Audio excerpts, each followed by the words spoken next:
Myths and Legends of Our Own Land. The Lady Ursula. In 1690, a stately house stood in Kittery, Maine, a strongly guarded place with moat and drawbridge, which was raised at night, and a moated grange adjacent where were cattle, sheep, and horses. Here, in lonely dignity, lived Lady Ursula, daughter of the Lord of Grondale Abbey, across the water, whose distant grandeurs were in some sort reflected in this manor of the wilderness. Silver, mahogany, paintings, tapestries, waxed floors, and carven chests of linen represented wealth. Prayers were said by a chaplain every morning and evening in the chapel, and though the main hall would accommodate 500 people, the lady usually sat at meat, there with her 30 servants, her part of the table being raised 2 feet above theirs. It was her happiness to believe that a Captain Fowler, now absent in conflict with the French, would return and wed her according to his promise.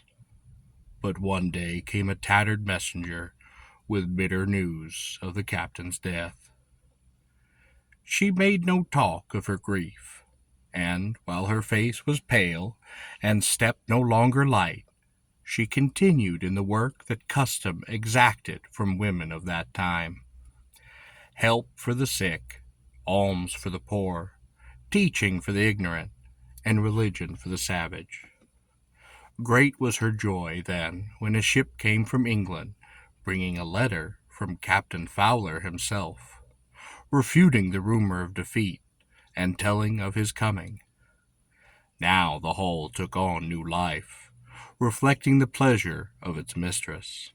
Color came back to her cheek, and a sparkle to her eye, and she could only control her impatience by a more active work, and by being more aggressive in her charities. The day was near at hand for the arrival of her lover, when Ursula and her servants were set upon by native Indian tribes, while away from the protection of the manor, and were slain. They were buried where they fell, and Captain Fowler found none to whom his love or sorrow could be told. Father Moody's Black Veil. In 1770, the Reverend Joseph Moody died at York, Maine, where he had long held the pastorate of a church, and where, in his latter years, his face was never seen by friend or relative. At home, when anyone was by, on the street, and in the pulpit, his visage was concealed by a double fold of crape that was knotted above his forehead and did fall to his chin. The lower edge of it was shaken by his breath. When first he presented himself to his congregation with features masked in black, great was the wonder and long the talk about it. Was he become demented? His sermons were still too logical for that. Had he been crossed in love? He could smile, though the smile was sad. Had he been scarred by some accident or illness?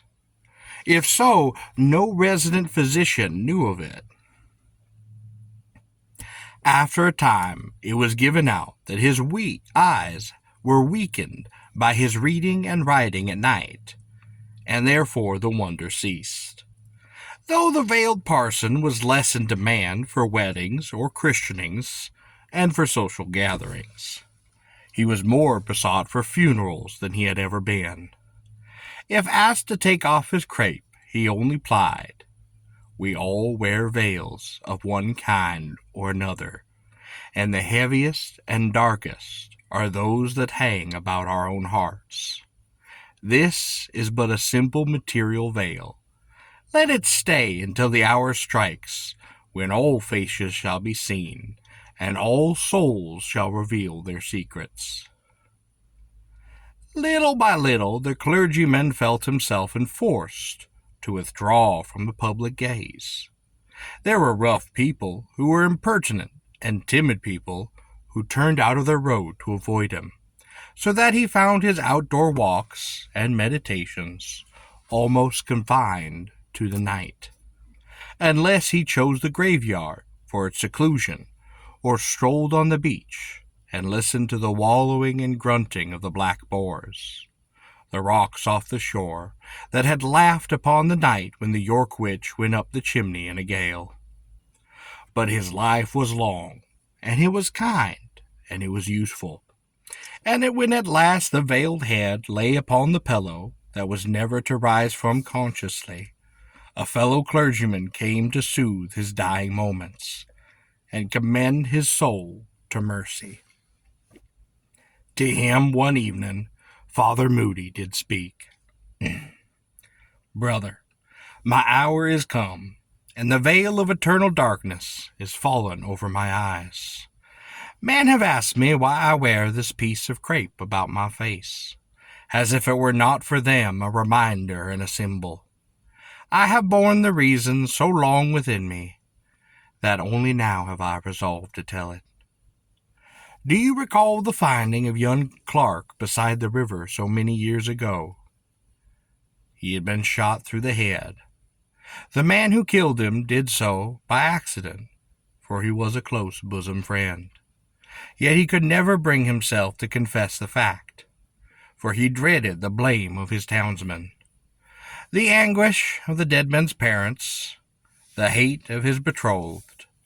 It was believed that the killing was a murder, and that some roving Indian or savage had done it. After years of a conscience-darkened life, in which the face of his dead friend often arose accusingly before him, the unhappy wretch vowed that he would never again look his fellows openly upon the face. He would pay a penalty with his concealment of shame. Then it was that I put a veil between myself and the world. Joseph Moody then passed away, and as he wished, the veil still hid his face in the coffin. But the clergyman, who had raised it for a moment to compose his features, found there a serenity and a beauty as if it were majestic. The Home of Thunder. Some of the natives believe that the thunderbird is the agent of storm, that the flash of his eyes cause lightning, and the flapping of his cloud-vast wings make the very thunder. Not so the Passamaquoddies, for they hold that Katahdin's children are thunderers, and in this way did they find them. He had been seeking game along the Penobscot for weeks, and had not met one of his fellow creatures. On a winter day he came upon the print of a pair of snowshoes. Next morning the tracks appeared in another part of the forest, and so many days did he find them. After a time it occurred to him to see where these tracks went to, and he followed them until they merged with many others in a traveled road, ending at a precipice upon the side of Katahdin, or the great mountain. While lost in wonder that so many tracks should lead to nowhere, he was roused by a footfall, and a maiden stepped from the precipice to the ledge beside him. Though he said nothing, being in awe of her stateliness and her beauty, she replied in kind words to every unspoken thought, and bade him to go with her. He approached the rock with great fear, but at a touch from the woman it became as mist, and they entered it together. Presently they were in a great cave in the heart of Katahdin. There sat the spirit of the mountain, who welcomed them and asked the girl if her brothers had come. "I do hear them coming," she replied. And after a blinding flash and a roar of thunder, there stepped into the cave 2 men of such giant size and such gravely beautiful faces, hardened to the cheeks and the brows of stone. "These," said the girl to the hunter, are my brothers, Thunder and Lightning. My Father sends them forth whenever there is a wrong to redress, that those who love us may not be smitten. When you hear thunder, know that they are shouting at our enemies." At the end of that day, the hunter returned to his home, and behold, he had been gone 7 long years. Another story says that the stone-faced sons of the mountain adopted him, and that for 7 years he was a roaming thunder. But at the end of that time, while a storm was raging, he was allowed to fall to the earth, unharmed, back into his own village.